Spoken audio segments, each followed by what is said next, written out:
በስመ አብ ወወልድ ወመንፈስ ቅዱስ አሐዱ አምላክ አሜን። በጌታችንና በአምላካችን በመድኃኒታችን በኢየሱስ ክርስቶስ ስም በቅድስት ድንግል ማርያም ስምና በቅዱሳን መላእክት በቅዱሳን አባቶችና እናቶች እግዚአብሔር መድኃኔዓለም ኢየሱስ ክርስቶስ በወደዳቸው ሁሉ የተወደዳችሁ ክርስቲያን እንደምን አላችሁ?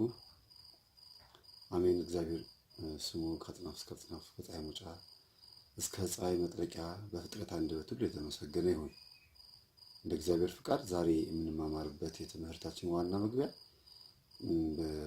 ከዚህ በፊት በነበረው ቪዲዮአችን ቀጣይ ነው የሚሆነው። የባለፈው ቪዲዮአችን ምንድን ነበር የሚያወራው?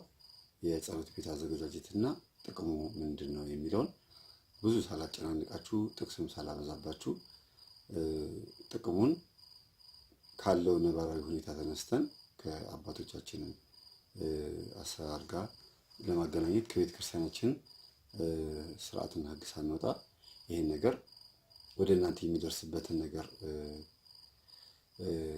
ለማድረግ ሞክሬያለሁ። አሁን ዛሬ ደግሞ የምንማማረው ጸሎት ክፍል ውስጥ ባለን ቆይታና አጠቃላይ ሱባኤያችንን እንዴት አድርገን መንቀሳቀስ አለብን፣ በሱባኤ ውስጥ ያለውን አካሄድ ነው የምናየው። የቅዱሳን አምላክ ክርስቶስ ልቦናችን ይክፈትልን፣ በተግባር የምንፈጽምበትና ፍሬ የምናፈራበት ትምህርት ያድርግልን።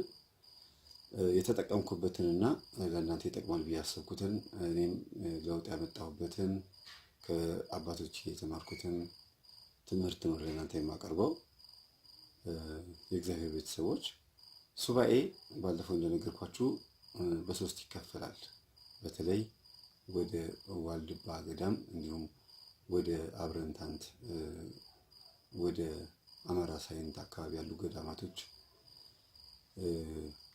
ሄጄ ከአባቶች እንደተማርኩት የሰማሁትን ነገር ለእናንተ ላቀብላችሁ ፈቃደኛ ነኝ።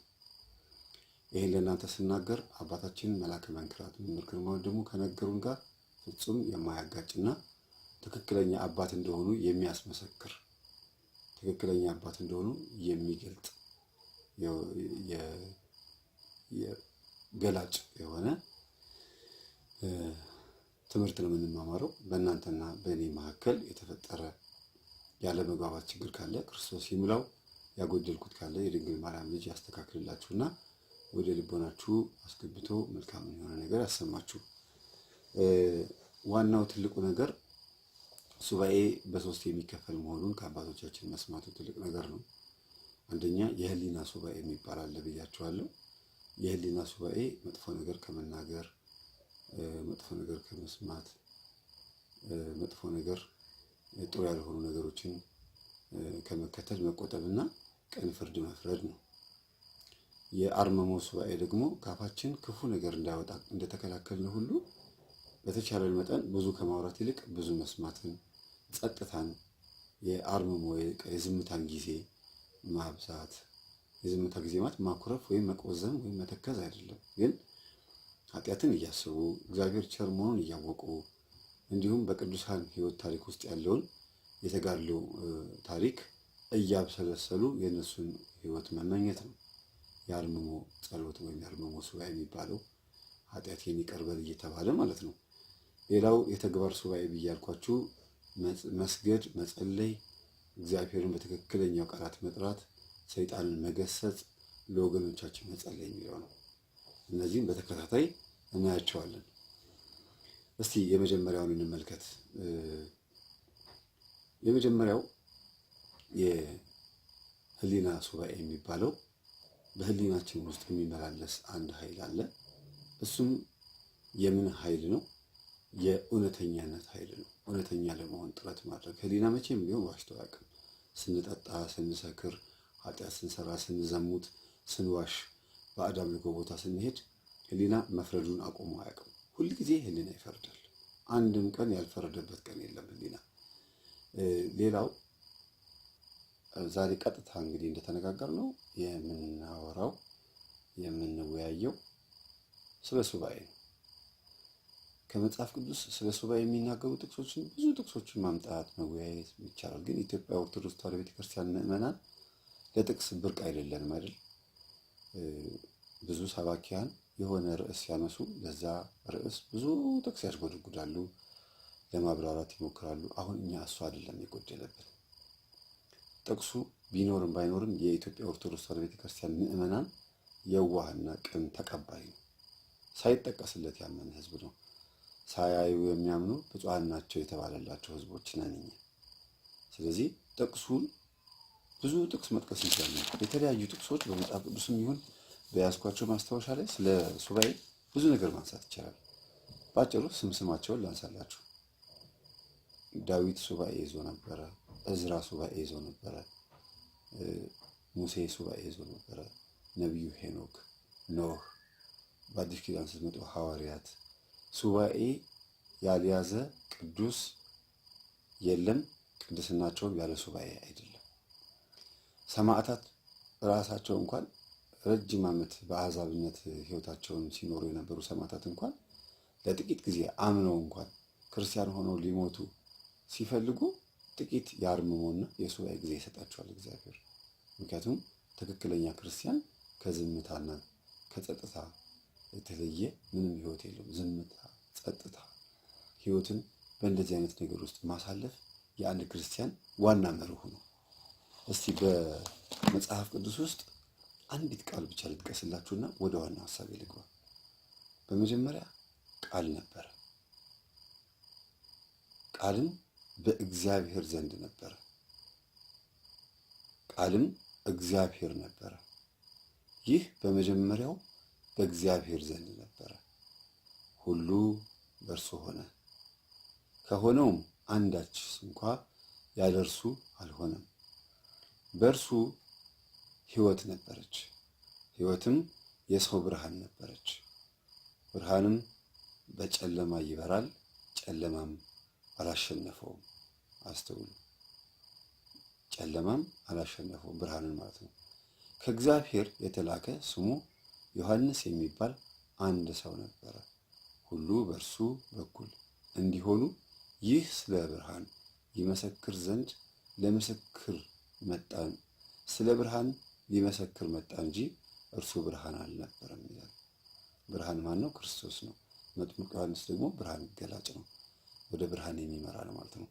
ስለዚህ እያንዳንዱ የምንነጋገረው ቃላት ወደ ክርስቶስ የሚያደርሰን ይሆናል ማለት ነው። ቃሉ ነው እንግዲህ እኔ አይደለሁም። ለሰው ሁሉ የሚያበራው እውነተኛው ብርሃን ወደ ዓለም ይመጣ ነበረ፣ በዓለም ነበረ። ያ ብርሃን በዓለም ነበረ ማለት ነው። ዓለሙ በእርሱ ሆነ፣ ዓለሙም አላወቀውም። የእርሱ ወደ ሆነው መጣ፣ የገዛ ወገኖቹ አልተቀበሉትም።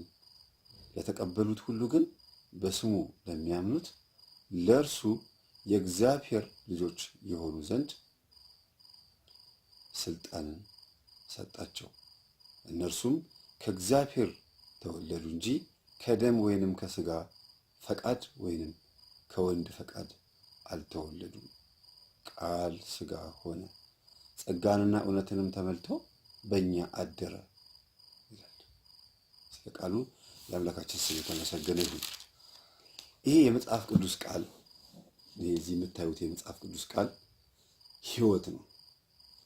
ይሄ ሕይወት ግን በጽሁፍ በፊደል ከመስፈሩ በፊት መጀመሪያ የሰፈረው በልብ ውስጥ ነበረ። የሰው ልጅ ወደ እግዚአብሔር መቅረብ ሲያቅተው፣ በልቡ እግዚአብሔር ማምለክ ሲያቅተው፣ ጣዖታትና የተለያዩ አማልክቶች፣ እንግዳ አማልክቶች ወደ ልቡ ሲገቡ የግድ መጽሐፍ ቅዱስ አስፈለገ። ግን ክርስቶስ አስተምሮ ሰብኮ ካረገ በኋላ መጽሐፍ ቅዱስ ወዲያው አልተጻፈም። የተጻፈው መጽሐፍ ቅዱስ ምናልባት የኦሪቱ መጽሐፍ ቅዱስ ነው የነበረው ጌታ ካረገ በኋላ እስከ 15 እና እስከ 20 ዓመት ድረስ ከዛም በላይ ነው ይባላል። መጽሐፍ ቅዱስ አልተጻፈም ነበር። መጽሐፍ ቅዱስ የተጻፈው ከብዙ ዓመታት በኋላ ነው። በልብ ነበረ ክርስቶስ የሚመለከው። ልብ ግን ቆሸሸ፣ ጣዖት ማምለክ ጀመረ። ከዛ የመርሳት ችግር ሲያመጣ የግድ ምን አስፈለገ? መጽሐፍ ቅዱስ። አሁን ስለ መጽሐፍ ቅዱስ ልነግራችሁ አይደለም። ሱባኤ በምንገባበት ሰዓት ቃሉ በልባችን እንዲታተም ምክንያት እንሆናለን። ቃሉ በልባችን እንዲታተም እናግዛለን። ምንድነው በልባችን የሚታተመው? ለምንድነው የሚታተመው ብለን ሁልጊዜ በአእምሯችን ውስጥ የምንጠይቃቸውን ሀሳቦች ወደ ግልጽ ሲናምጣ ቃሉ ምንድነው እንዲህ የሚታተመው? መቼም ቃሉን እናውቀዋለን፣ ጥቅስ እናውቃለን። እሱ ነው ቃሉ። ያ ፊደል ነው፣ ያ ቋንቋ ነው፣ ድምፅ ነው። ትክክለኛው ቃል ግን ህይወት ነው። ትክክለኛው ቃል ወደ ገነት የሚመራ መንገድ ነው። ትክክለኛው ቃሉ እውነት ነው። እነዚህ ህይወት፣ መንገድ፣ እውነት የተባሉት የመጽሐፍ ቅዱስ ቃላቶች የድንግል ማርያም ልጅ ስሙ የተመሰገነ ይሁን። ቅዱሳን መላእክት እኛን እንደ ዕብራውያን ምዕራፍ 1 ቁጥር 14 ላይ እንደተጠቀሰው መላእክቶች የሰው ልጆች እንዲድኑ የሚላኩ የሚያገለግሉና የሚያግዙ። ተመልከቱ፣ የሚላኩ የሚያገለግሉ የሚያግዙ ናቸው። ምን እንድንሆን? እንድንድን። ወደ ምንድን ነው የሚላኩት? ወደ ህይወት። እንዴት ነው የሚላኩት? በመንገዱ፣ በተዋህዶ መንገድ ማለት ነው። ከዛ በኋላ ደግሞ የሚያግዙ ምን ነው የሚያግዙት? እውነትን እንድንሰማ እውነትን እንድናውቅ ነው የሚያግዙ። እንግዲህ መላእክቶች ይሄንን ካገዙን ከዛ በኋላ ደግሞ ድንግል ማርያም ምን አለች ደግሞ? እነሆ ከዛሬ ጀምሮ ትውልድ ሁሉ ብፅዕት ይሉኛል አለች። ክርስቶስን ልትሰብክ ሲገባት ራሷን እንዴት ሰበከች ብለን ማለት አንችልም። ከአንደበቷ ነው የወጣው። ምናልባት ሌላ ሰው ይሄ ነገር መስክሮት ቢሆን ኖሮ ተሳስቷል ልትሉ ትችላላችሁ። ይሄ አምላክን ከወለደች ከድንግል ማርያም አንደበት የወጣ ነው። ለምንድን ነው ትውልድ ሁሉ ብፅዕት ይሉኛል ያለችው? የሆነ ትውልድ አለ። ያ ትውልድ ምን አይነት ትውልድ ነው? ትክክል በመንገድ የሚሄድ እውነትን የሚከተል እንዲሁም ደግሞ ብርሃንን እየተከተለ ህይወት የሚሆን ህይወት የሚያገኝ ትውልድ አለ። ትውልድ ሁሉን ያለችው እንጂ ሰው ሁሉ አላለችም። ትውልድ የተባሉት አሉ የተወለዱ ከእግዚአብሔር የተወለዱ። ዲያብሎስም እኮ ልጆች አሉት። እሱ ሁሉ ትውልድ አይባልም። እናንተ ከሐሰተኛው ከዲያብሎስ ናችሁ፣ አባታችሁ ዲያብሎስ ነው ሲል አባት ከተባለ ልጆች አሉት ማለት ነው። በዚህ በኩል ስትመጡ ደግሞ አንደኛ ዮሐንስ መልእክት ላይ ኃጢአት የለብንም ብትሉ ሐሰት ትናገራላችሁ፣ እግዚአብሔርንም ሐሰተኛ ታደርጉታላችሁ አለና ሕጉን ስርዓቱን ብትፈጽሙ የእግዚአብሔር ልጆች ትባላላችኋል። እነዚህ ናቸው ትውልድ የተባሉት። እንግዲህ በመላእክትም በድንግል ማርያምም በክርስቶስም የተመሰከረው ምንድን ነው? አንድ የሆነ ትውልድ አለ። ያ ትውልድ ግን ወንጌል የተሰበከለት ትውልድ ነው። አልሰማም አለ። ቃል የወረደለት ነው፣ ብርሃን የወረደለት ነው። አልሰማም አለ። ከዛ በኋላ ያለን አማራጭ እግዚአብሔርን የምናዳምጥበት አንድ ሌላ ቃል ያስፈልጋል። ያም ምንድን ነው? ክርስቶስ ሕይወት መሆኑን የምናውቅበት መንገድ አለ። እሱም ዝም ብለን ወደ ውስጥ መነጽራችንን ወደ ልባችን ውስጥ የምናይበት መነጽር አለ። ደስ የሚል መልካም የሆነ ሰላም ያለበት በቴሌቪዥን በቢቢሲ ከምንሰማው በሲኤንኤን በአልጀዚራ ከምንሰማው ጦርነት የበለጠ ከባድ የሆነ ጦርነት እዚህ ውስጥ አለ። እሱን ጦርነት ጸጥ ብለን ማዳመጥ። ከዛ በኋላ ደግሞ ጦርነቱን በአንድ በኩል የክርስቶስን በአንድ በኩል እናነጣጥረውና ጦርነቱን ብርድ የሚያደርግ ህይወት ደግሞ እንመግባለን። ነፍሳችንን ቃሉን በማዳመጥ መዝሙር በማዳመጥ በመጸለይ። ይሄ ሁሉ የሚሆነው ግን ሱባኤ ነው፣ ጸሎት ክፍል ውስጥ ነው የሚሆነው። ከጸሎት ክፍል ውጪ ከሱባኤ ውጪ የሰው ልጅ ብርቱ ሊሆን አይችልም። ብርቱ የምንሆነው ጸሎት ክፍል ውስጥ ስንጸልይ፣ ሱባኤ ስንይዝ አእምሯችን ወደ ነበረበት ይሆናል። ፎርማት እናደርገዋለን። የገባውን ዲሌት ያደርገዋል። ዲሌት ሃይድ ነው የሚያደርገው፣ ይደብቀዋል አይደል? ዲሌት ፎርማት ሲሆን ግን ያለውን ፋይል ከሚሞሪው ያወጣዋል። እንዲሁም አንዳንድ ጊዜ ፎርማት ራሱ አያወጣውም ይባላል። መንፈሳዊ ፎርማት ግን መንፈሳዊ ዲሌት ግን ሙሉ በሙሉ ዓለምን ጥፍት ያደርገውና የክርስቶስን ቃል ነው ከላይ መምጥቶ ቁጭ የሚያደርገው። ከዛ በኋላ ያኛው ቢመጣም እንኳን ምንም ተጽዕኖ አይፈጥርም። ከስር የሚሆነው የዲያብሎስ አሰራር፣ በእግራችን ስር የሚረገጠው የዲያብሎስ አሰራር ነው። መቃወም አለብን። ምንድን ነው የሚለው መጽሐፍ ቅዱስ? ዲያብሎስን ተቃወሙት፣ እሱም ከእናንተ ይሸሻል። እግዚአብሔርን ደግሞ ቀረቡት፣ እሱም ደግሞ ወደ እናንተ ይቀርባል ይላል። ዲያብሎስን እንዴት ነው የምንቃወመው? ጸሎት ክፍል ውስጥ። የመጀመሪያው የጸሎት ክፍላችን ልባችን ነው። ከዛ ቀጥሎ ቤታችን ነው። የመጀመሪያው የጸሎት ክፍላችን ህሊናችን፣ ልቦናችን ነው፣ የነፍስ ክፍል የሚባለው። ከዛ በአዲስ ኪዳን በኦሪት ጊዜ እስራኤላውያን እስራኤል ዘስጋ የሚባሉት የተቀሙት ርስት ነበረ። ዲያብሎስ ማርና ወተት የምታፈሰዋን ኢያሪኮን ስሟን ቀይሮ ከነአን የነበረችው ከካራን ውጡ ከነአን ግቡ የተባለላትን ያችን መልካም የሆነችው ምድር ምን አደረጋት? ስሟን ቀይሮ የጨረቃ ከተማ ብሎ ጠራት። ኢያሪኮ ማለት ጣዖት የሚመለክበት ስም ሰጣት። ዛሬ እህቶቻችን መልካም የሆነ ስጋ መልካም የሆነ ሰውነት ተሰጥቶን ስጋችንን ለዝሙት መተዳደሪያ እንደምናደርገው ወንዶችም አሁን ጭራሽ ወንድ አዳሪ ሴተኛ አዳሪ እንደሚባለው ስጋችንን ልቅ ለሆነ ወሲብ ይሸጠነዋል። የተለያየ ሱሶች ውስጥ ከተነዋል። ስለዚህ ርስታችንን ተቀምተናል። የዚህ ምድር በአዲስ ኪዳን ያለው ርስታችን ባለፈው እንደነገርኳችሁ ስጋችን ነው። ርስታችንን ማስመለስ አለብን። ርስታችንን ለማስመለስ ደግሞ ለጸሎት ከመንበርከካችን በፊት መጀመሪያ እንሰግዳለን። የጸሎት የመጀመሪያው ኃይል ስግደት ነው። ምን ሰግደው ለምንድን ነው? ስጋችን ላይ የተጣበቀውን መንፈስ ለማላቀቅ ነው። ማስቲካ ወይ ቀለም ሱሪያችን ወይ ቀሚሳችን ላይ ሲደፋ ምንድን ነው የምናደርገው? ያንን እናላቀቀዋለን። ስናላቀቀው እንዲያውም አንድ ጊዜ ምን አየሁኝ፣ ሜተድ ወይም ደግሞ ሲስተም የሚባል የአንዳንድ ቪዲዮዎች አሉ። ማስቲካ ጅንሱ ላይ ተጣበቀበትና እንዲላቀቅ ምን አደረገው? ከፍሪጅ የወጣ በረዶ አምጥቶ ቁጭ አደረገበት። በረዶውን ሲያስቀምጥበት ማስቲካው በበረዶ ኩምትር ሲል ከጅንሱ ላይ ከገባበት ተላቀቀና ብድግ ሲያደርገው ተነሳ ማስቲካው። ሙቀት እሳት ቢያገኝ ግን ጅንሱም ይቃጠላል፣ ማስቲካውም ቀልጦ ተለጥፎ ጭራሽ እንዲያውም ወደ ውስጥ ይዘቅጥ ነበር።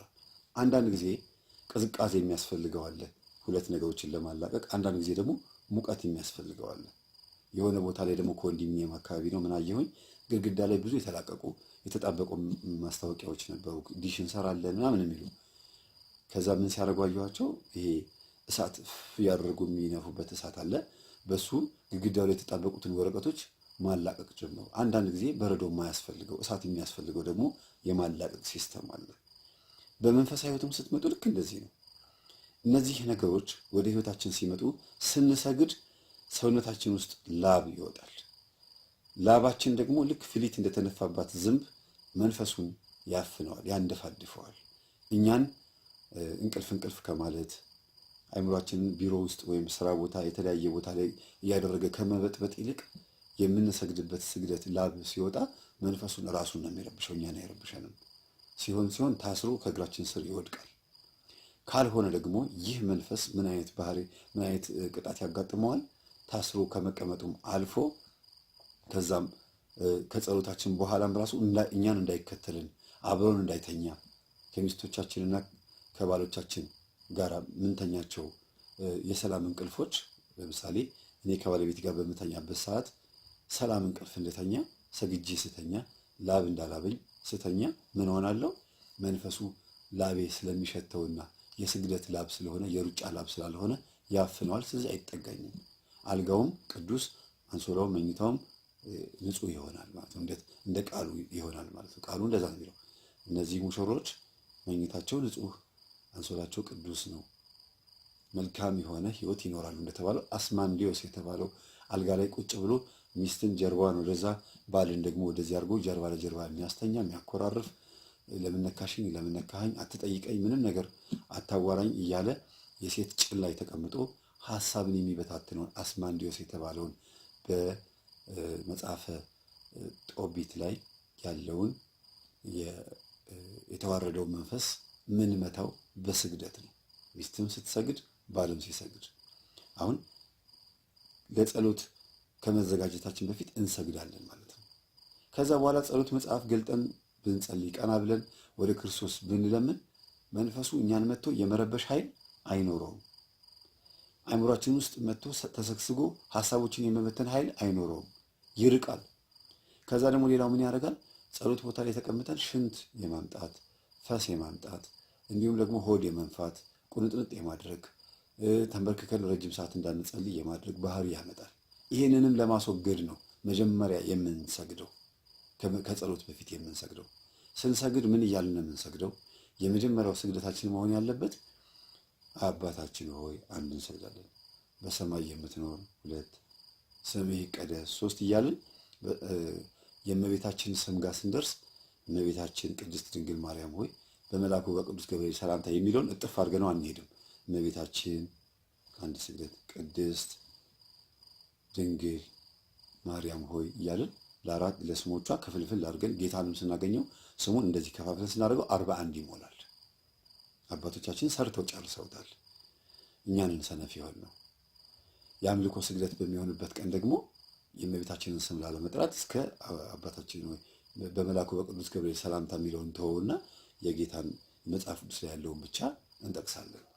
ያ ማለት እንዲህ ብላችሁ ጸልዩ ብሎ የተናገራትን ቃል ብቻ በ12 በ21 እና በ29 በሚካኤል ቀን በማርያም ቀንና በባለ ወልድ ቀን አይሰገድም።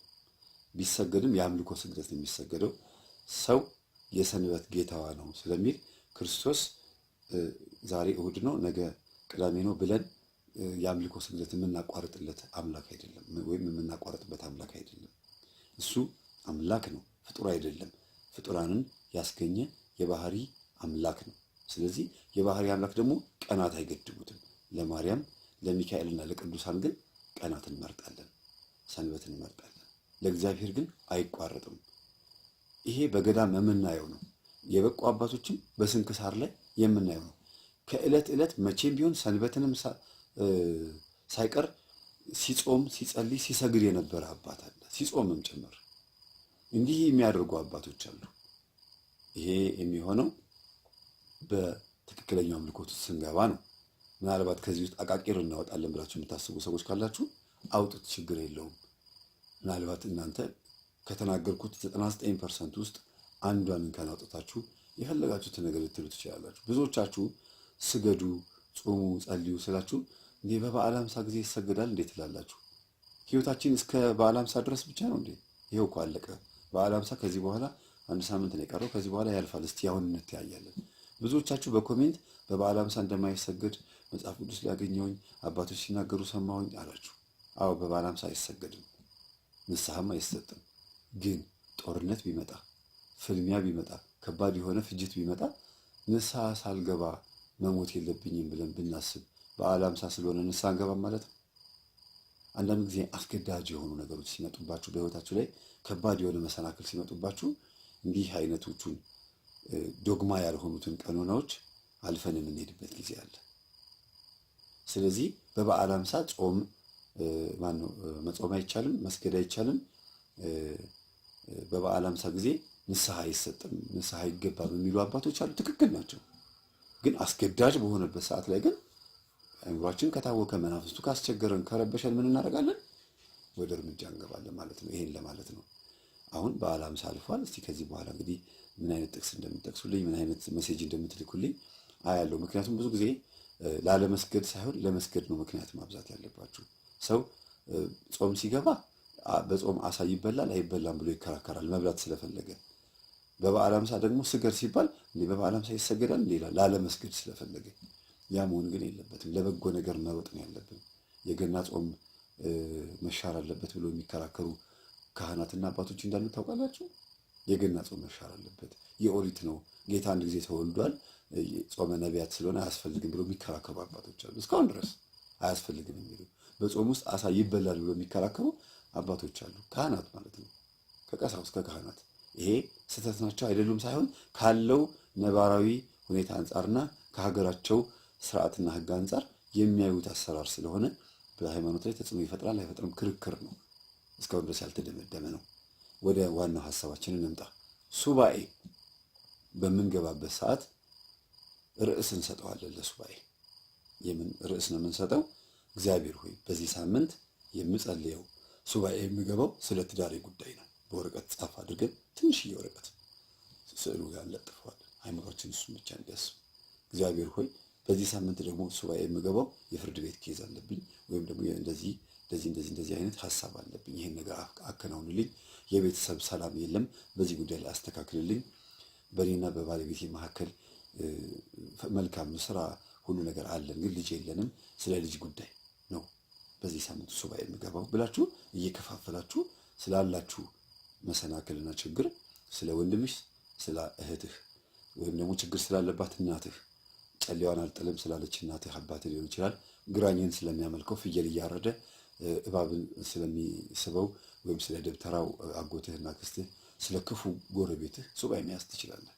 ለምሳሌ ክፉ ጎረቤት ቢኖርህ ስሙን ትጽፈዋለህ። ስለ ክፉ ጎረቤቴ ልቦና እንድትሰጥልኝ 3 ቀን ሱባኤ እገባለሁ። ሰኞ፣ ማክሰኞ፣ ሮብ ወይም ሮብ፣ ሐሙስ፣ ዓርብ 3 ቀን በቂ ነው።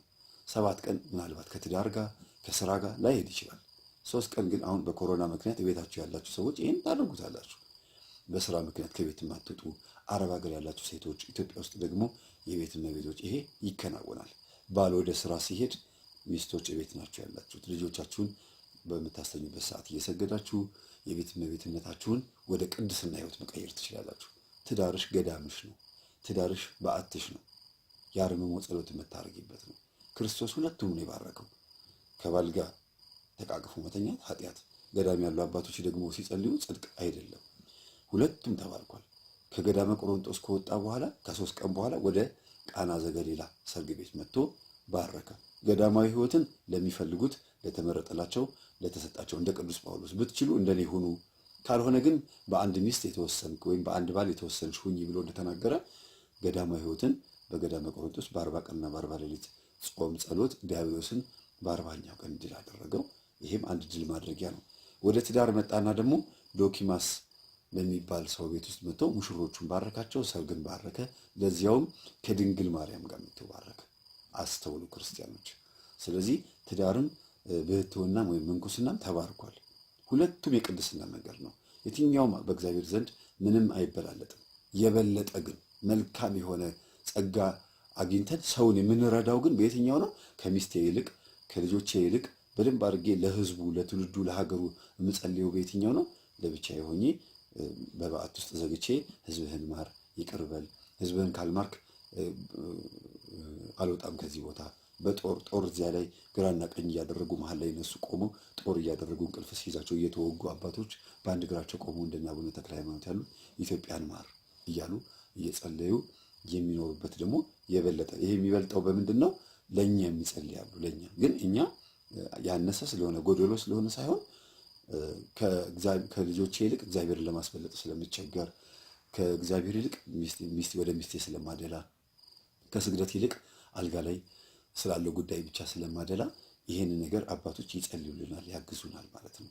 ስለ ሽሮ፣ ስለ በርበሬ፣ ስለተለያዩ ምድራዊ ነገሮች ብቻ በማሰብ አይምሮ ስለሚወጠር እንጂ የተባረከ ነው ትዳር።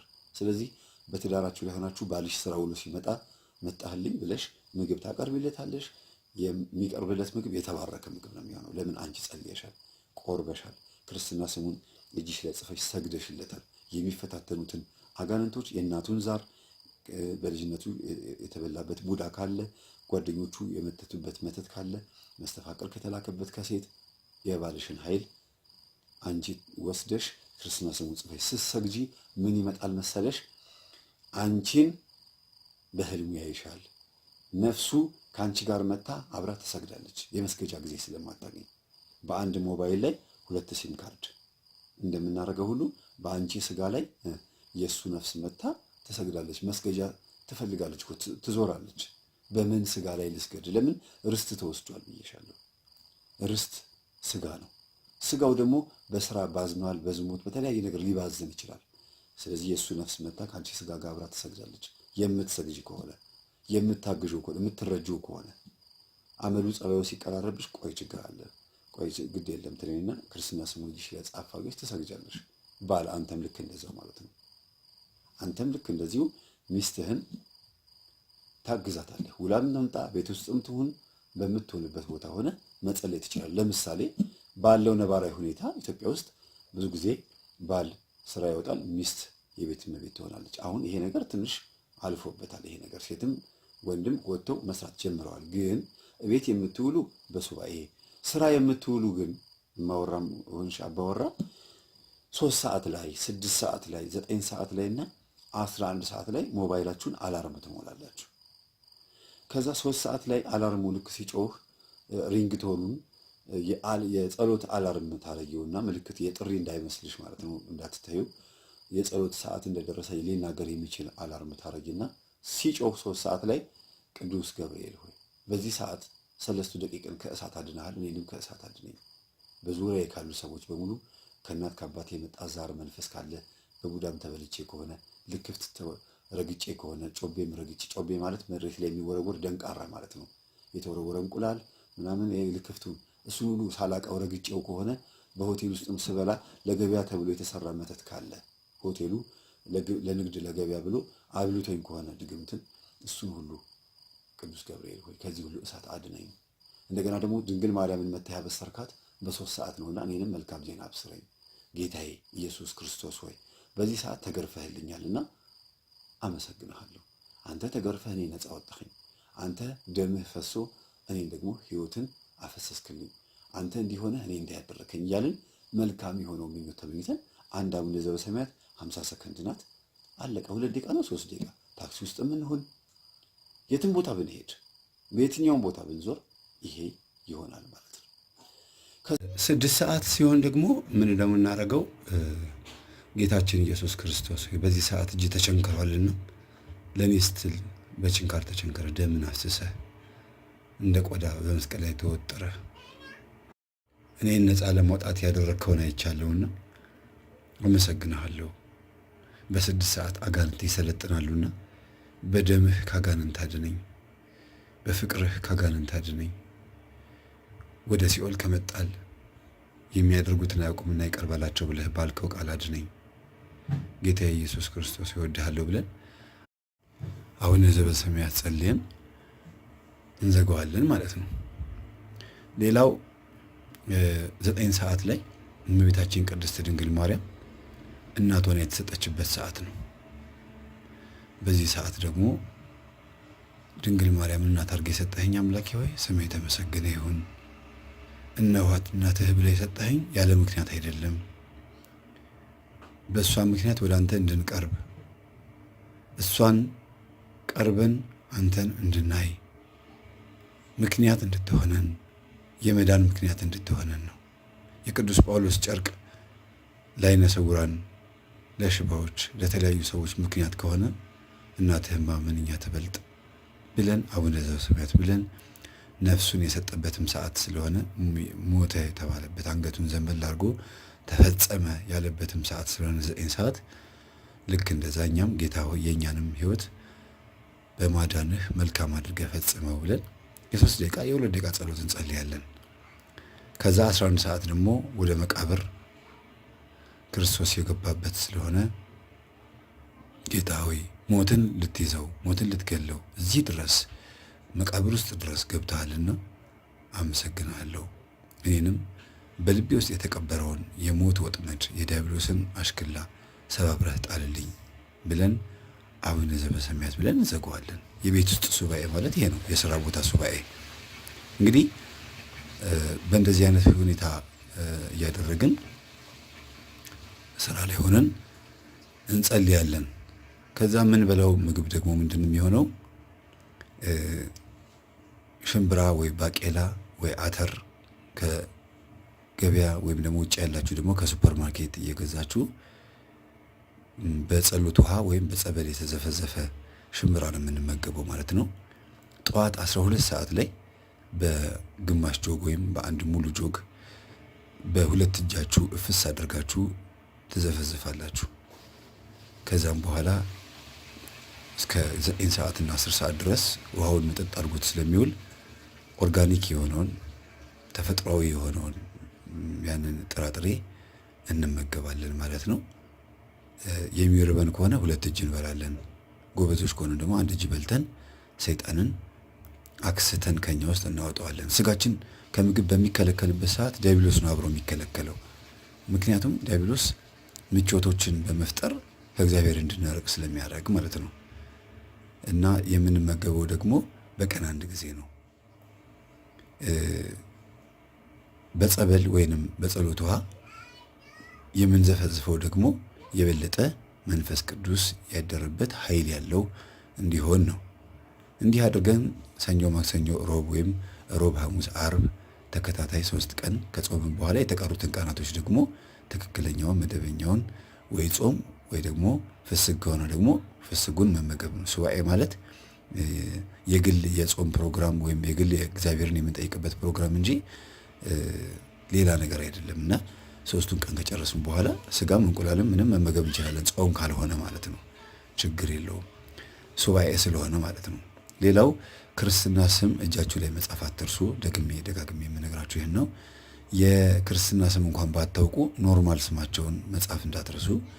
የታመመ ሰው ካለ ቤት ውስጥ የተቸገረ ካለ መውለድ ያቃተው ፍሬ የሌለው ቤተሰብ ካለ የእሱን ስም ጽፎ እግዚአብሔር ሆይ ፍታለት፣ ክፈትለት፣ ችግሩን አስወግድለት፣ ህመሙን አንሳለት ብለን እንጸልያለን። ጎረቤቶቻችን ክፉ ሲሆኑብን ክርስትና ስማቸውን ወይም ደግሞ ኖርማል ስማቸውን ጽፈን ልቦና ስጣቸው እንላለን። በቤታችን ውስጥም ቢሆን ማለት ነው። እንደዚህ ክፉ ሰው ካለ እንግዲህ ክርስትና ስም ጽፈን የምንሰግደው ለምን እንደሆነ ነግሬያችኋለሁ። ደጋግሜ ነው የምናገረው። የዛ ሰው ነፍስ እግዚአብሔርን ትፈልገዋለች። ደመ ነፍሱና አጋንንት ያደረበት ማንነቱ ነው ብልሹ የሆነው እንጂ ሰውየው ነፍሱ መልካም ናት። በአጋንንት ተከልሎባት ነው። ለምሳሌ አንድ እስረኛ መነኩሴ ነው እንበል። አንድ መነኩሴ እግዚአብሔርን እንዳያመልክ ከገዳም አውጥተው እስር ቤት ቢከቱት መነኩሴውን በነፍስ መስሉት። እሺ እግዚአብሔር እንዳያመልክ እስር ቤት ቢከቱት እስር ቤት ውስጥ ሆኖ መስገድ ይችላል። ግን ቤተክርስቲያን መሳለም አይችልም፣ መቁረብ አይችልም። ይናፍቃል ከእስር ቤት እስከሚፈታ ድረስ። ነፍስም ልክ እንደዛ ናት። ስጋ ውስጥ ሆና ታስራለች። በዲያብሎስ አማካኝነት ታጥሮባታል፣ እንዳትወጣ መልካሙን ነገር እንዳታይ ተይዞባታል። ስለዚህ እዛው የታሰረችበት ስጋ ውስጥ ሆና ግን የምታይበት ወደ ውጭ የምታይበት መነጽር አላት። እሱ ምንድነው? የሌላ ሰው ስጋ፣ ንጹህ የሆነ ስጋ እሷን ጠርቷት ነይ ከኔ ጋር ስገጂ በሚላት ጊዜ ሄዳ ተደምራ ከዛ ስጋ ጋር አብራ ትሰግዳለች። ይሄ እጅግ በጣም የበቁ አባቶች የሚጽፉልንና በመጽሐፈ መነኮሳት ላይ የምናገኘው ነው። ስለዚህ ለሰዎች መጸለይ ያለብን ማለት ነው። እኛ በምድር ያለን ሰዎች ስለሞቱ ሰዎች ጸልየን ነፍሳቸውን ከሲኦል ወደ ገነት የማውጣት ነፃነት ተሰጥቶናል። የዚህን ያክል ኃይልና ነፃነት አይደለም ለራሳችን፣ ለሞቱ ሰዎች እንኳን ስንጸልይ ነፍሳቸው እረፍት ታገኛለች። ቅዳሴ ሰዓት ላይ የሞቱ ቤተሰብ እናትም አባትም ቢሞቱባችሁ ቅዳሴ ሰዓት ላይ ስማቸው እንዲጠራ ለቤተ ክርስቲያን ስማቸውን በምትሰጡበት ሰዓት ነፍሳቸው እረፍት ታገኛለች፣ ሲኦል ውስጥ ከሆነች ማለት ነው። ስለዚህ መቼም ሲኦል ውስጥ አይደለም ገነት ነው ያለው አባቴ ብሎ መዘናጋት አያስፈልግም። እናቴም እህቴም ገነት ነው ያለችው ብሎ መዘናጋት አያስፈልግም። ስማቸውን በቅዳሴ ላይ እነዚህ ነፍስ ማር ተብሎ እንዲጠራ ማድረግ አለብን። ለምን? ያቺ ነፍስ እኛ እዚህ ምድር ሆነን ስንጸልይ ምህረት ታገኛለች። እኛ የሰማዩንም የምድሩንም ኃይል ተሰጥቶናል። የሞተ ሰው ግን ሞተ ነው። በቃ አንድ ጊዜ ሞተ ነው። በቃ ገነት የገባ ሰው ገነት ነው፣ ሲኦል የገባ ሰው ሲኦል ነው። ምናልባት ስለ ቅዱሳን ጸጋና ቃል ኪዳን ሲል እዚህ ምድር ያሉ ሰዎች ስለ አቡነ ተክለ ሃይማኖት ብለህ እግዚአብሔር ሆይ የእናቴን አባቴን ወንድሜን ነፍስ ማር ስንል ይሆናል። ይሄ በገድል በድርሳን ላይ በደንብ ተጽፏል። ሌሎቻችሁ ማታምኑ ካላችሁ አትመኑ፣ ችግር የለውም። በመጽሐፍ ቅዱስ ውስጥም ስላለ ማለት ነው። በነዌና በአልዓዛር በኩል የተፈጸመ ብዙ ነገር አለ። ወደ ዋናው ሐሳብ ስንመጣ ይህንን አድርገን ክርስትና ስም እጃችን ላይ ጽፈን እንሰግዳለን። ስንሰግድ ደግሞ ቅዱስ ኤልሻዳይ፣ ቅዱስ አዶናይ፣ ጸባኦት፣ ኢየሱስ ክርስቶስ፣ መድኃኔ ዓለም፣ አማኑኤል፣ ቅዱስ ኤልማስ፣ ያህዌ፣ ይርኤ፣ አህያ፣ ሸራህያ፣ በራህያ የተባሉ የዕብራይስጥ ስሞች ናቸው። እግዚአብሔር፣ ሥላሴ እነዚህን ስሞች ደጋግመን ለአንዱ 7 ስግደት ብንችል፣ ካልሆነ ግን አንዳንድ ስግደት ሰግደን ለእያንዳንዱ ስም አንዳንድ ስግደት ወይም 7 ሰግደን ወደ ጸሎታችን እንገባለን። ረጅም ሰዓት መጸለይ፣ ረጅም ሰዓት መስገድ መልካም ቢሆንም ግን በአሁኑ ባለንበት ጊዜ በጣም ብዙ የሚያጭበረብሩ ቴሌቪዥንም ምንም ሐሳብም ስላለብን ጸሎቱን አንድ ጸሎት ሰኔ ጎልጎታ ከሆነ ሰኔ ጎልጎታ አንድ ጸልየን ወደ ስግደቱ መሄድ ነው። እንደገና ደግሞ ሰይፈ መለኮት ከሆነ ሰይፈ መለኮት፣ መልካም መልኮቹን ከሆነ ደግሞ አንዱ መልክ ጸልዮ ከዛ ሰግዶ መተኛት ወይም ደግሞ ወደ ስራ መሄድ ነው የሚሻለው። ምክንያቱም ብዙ በጸለይን ቁጥር ገጽ መቁጠር፣ መሰላቸት፣ እንደ ግዳጅ መቁጠር ምናምን ነገር ስለሚመጣ በናፍቆት ደስ ብሎን ስሜታችንን ምርክት ብሎ እንድንወጣ ጸሎቱን ቀነስ አድርገን ስግደቱን ሰግደን መተኛት። ደግሞ ስግደት የሚሰገደው ማታ ነው። ቀን ሰግዳችሁ ስንት ጊዜ ሻወር ልትወስዱ ነው? ላባችሁን ምን ታደርጉታላችሁ?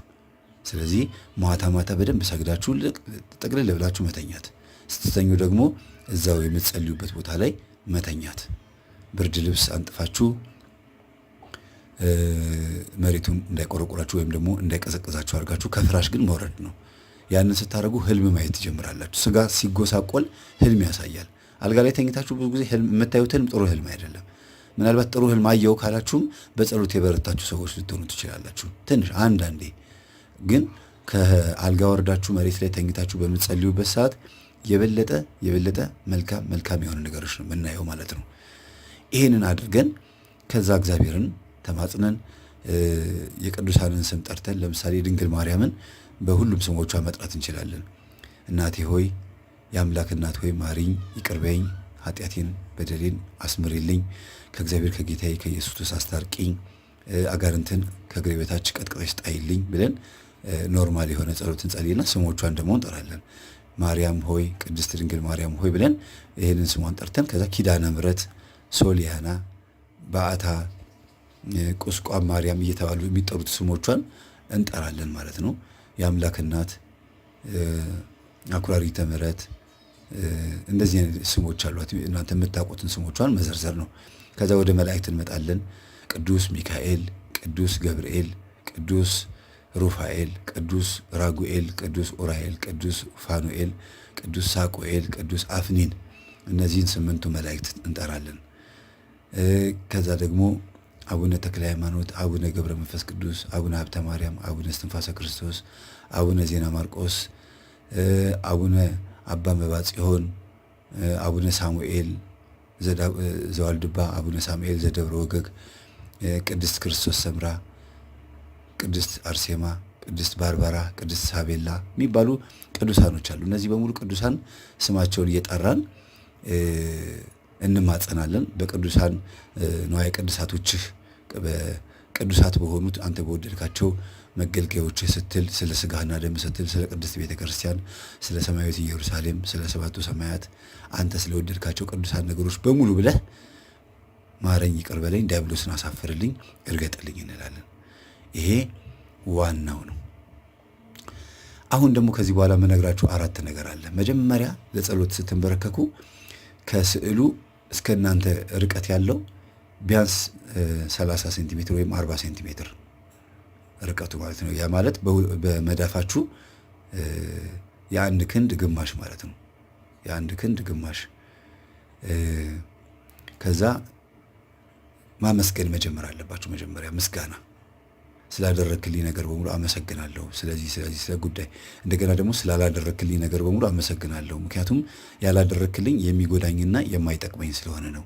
ያደረክልኝ ደግሞ ስለሚጠቅመኝ ነው። የሰማኸኝም ስለወደድከኝ ነው።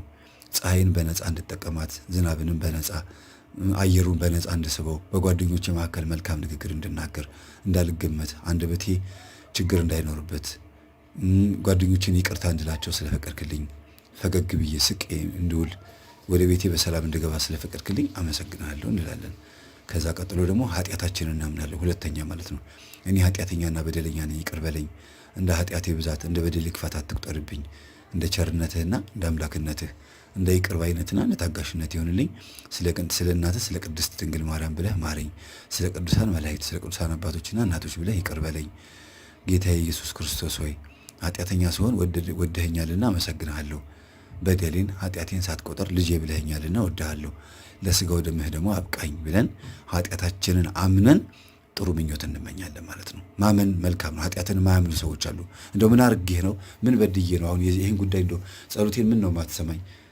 ምርር ብሎን በቃ አንድ ነገር ካላደረገልን ሌላ ነገር ለመናገር እንሞክራለን። ግን ምን አርጌ ይሆን ብለን ማሰብ ያለብን ወይስ ምን አርጌ ነው ማለት ያለብን? ያንን ነው ማሰብ። ኃጢአትን ማመን ትልቅ ነገር ነው። መጎርጎር፣ አይምሯችንን ጉርጉር አድርገን የሰራነው ኃጢአት ከትንሿ ከግልምጫ ሰውን ከመገላመጥ ተነስቶ እስከ ትልቁ ድረስ፣ ትልቅ የሚባለው እንግዲህ የሰው መግደል፣ መንፈስ ቅዱስን መሳደብ ነው። እስከዛ ድረስ እንግዲህ ተጠራጥረንም ከሆነ በሃይማኖታችን ላይ መናፍቅም ሆነን ከሆነ ያንን ማድረግ አለብን። ከዛ ሶስተኛው ደግሞ ለወገን መጸለይ ነው። ለወገን መጸለይ ማለት እማየን ይቅር በላት፣ ኃጢአቷን ይቅር በላት፣ ዲያብሎስን ከላላ አንሳላት፣ አባርላት፣ የታመመም ሰው ካለ ማረው፣ ይቅር በለው፣ ኢትዮጵያን ማራት፣ ሀገራችንን ሰላም አድርግልን፣ ቤተሰቤን፣ ልጆቼን ሁሉንም ሰላም አድርጋቸው፣ ይቅር በላቸው። ሳያውቁ ያጠፉት ጥፋት ካለ ነቢዩ ሙሴ እንደጸለየው፣ ጻድቁ ኢዮብ እንደጸለየው፣ ስለ ልጆቹ እንደጸለየው እኔም ደግሞ ስለ ልጆቼ፣ ስለ ቤተሰቦቼ፣ ስለ እህቴ፣ ስለ ወንድሜ ጸልያለሁና ይቅር በለን ብለን እንጸልያለን። ከዛ በኋላ ይሄ ሶስተኛው ነው። አራተኛውና የመጨረሻው ደግሞ ዲያብሎስን መቃወም ነው።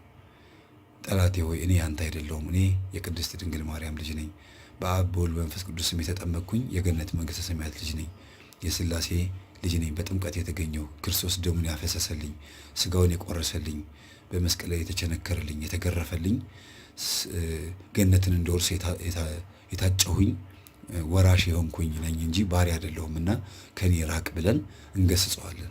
ዲያብሎስን ተቃውሙት ስለሚል ማለት ነው። ዲያብሎስ ወይ ከኔ ራቅ እንለዋለን። ከዛ በኋላ ደግሞ ስሙን ጠርተን አንደኛ ስሙ እርኩስ መንፈስ የመጀመሪያ ስሙ ያ ማለት አጠቃላይ የዲያብሎስን ሰራዊት ራሱንና ሰራዊቶቹን ጭምር እርኩስ መንፈስ ብለን እንጠራለን። ሁለተኛ ደግሞ አጋንንትና ሰይጣን ብለን ደግሞ እንከፋፍላቸዋለን። አጋንንት በዚህ በምድር በረሃ ላይ የሚገኙ ናቸው። ሰይጣናት ደግሞ ከሲኦል ተጠርተው የሚመጡ ናቸው። እና ሰይጣንና አጋንንት በእኔ ላይ ያላችሁ በጌታዬ በኢየሱስ ክርስቶስ ስም እቀጠቅጣችኋለሁ፣ አቃጥላችኋለሁ እያልን እየሰገድን ወደ ክርስቶስ ማለት ነው።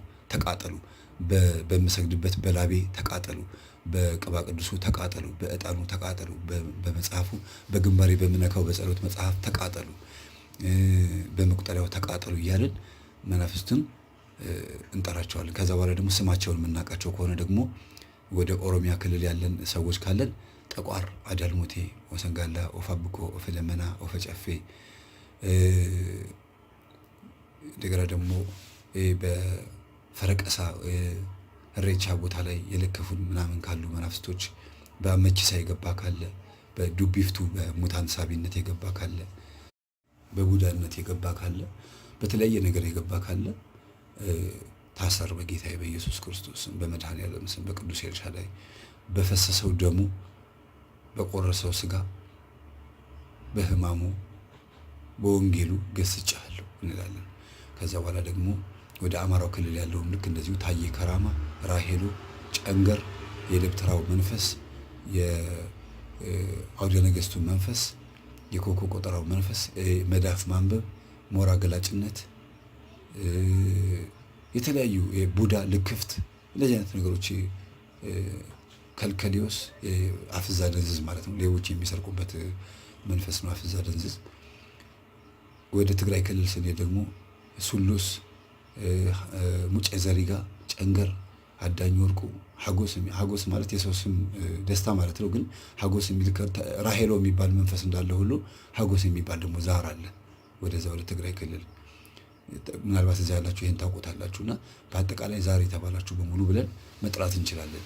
ወደ ጉራጌ ክልል ስንሄድ ሙየት፣ ቦዠና የሚባሉ አርሜት የሚባሉ የዛር መንፈሶች አሉ። እነዚህም በሙሉ ስማቸውን እየጠራን እንገስጻለን። ከዛ ደግሞ ልክፍት፣ ቡዳ፣ አይነ ጥላ፣ መስተፋቅር፣ መተት፣ በተለያየ አይነት ነገር የገባችሁ ወደ እኔ የገባችሁ ከውጭ ወደ ውስጥ የገባችሁብኝ ከሰዎች የገባችሁብኝ የሰላቢ መንፈስ በጌታዬ በኢየሱስ ክርስቶስ ስም በድንግል ማርያም ስም በቅዱስ ሚካኤል ስም ታሰሩ እንላለን። እንግዲህ ይህን ሁሉ የምናደርገው ስለሚታሰሩ ነው። ይህን መናፍቃን ብትሞክሩት መልካም ነው ብዬ አስባለሁ ፕሮቴስታንቶች።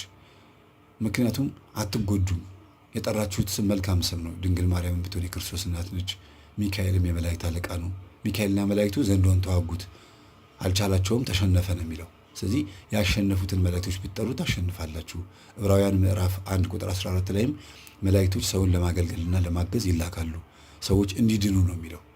ስለዚህ እነሱ ስጠሯቸው ያግዟቸዋል፣ ካልጠራችኋቸውም ደግሞ አያግዟችሁም። ሌላ ነገር የለም። ወደ ንጉሥ ሲገባ ቀጥታ ንጉሡን ማግኘት አንችልም። መጀመሪያ አገልጋዮቹን ነው የምናገኘው።